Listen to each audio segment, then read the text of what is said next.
I'm going to have Pastor Daniel come up. He feels like the Lord has given him a word. He's going to share. So while I was back there and I was praying,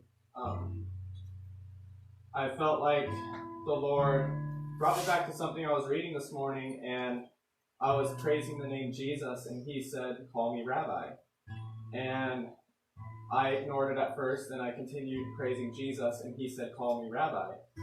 And I called him Rabbi, and I felt his glory come upon me, and he reminded me of a lesson I was making for the children's church. And in the lesson, it talks about the fig tree that Jesus cursed.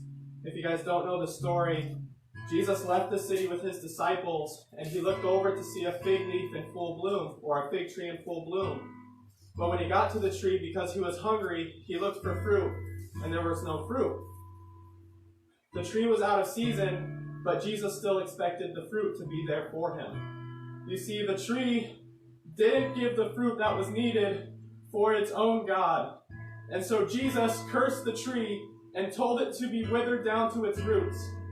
The next day, as they were leaving the city, the disciples saw the withered tree rotten at its stump and said, "Rabbi, look, the tree that you have cursed is now dead." And Jesus looked at them and he said, "Just like that tree, you are the same if you do not do my work in the city."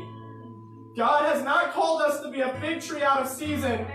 And even though the church may be put out of season now, we are still to bear the fruit for this community. That's right. This is when our nation needs it most. It's not our decision.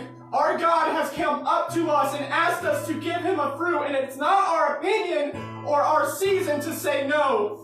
We are to give the fruit and obey our Lord, for he is the one who created us. He is the one who put us in this situation. Why are we the ones to say no? God doesn't want to make us wither to our roots. But if we are not being used by him, then what is our purpose?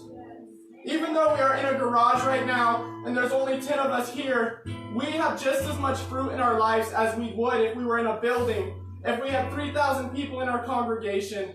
So what's to stop us? We have our satellite feeds, we have our friends, we have our cell phones. What's holding us back?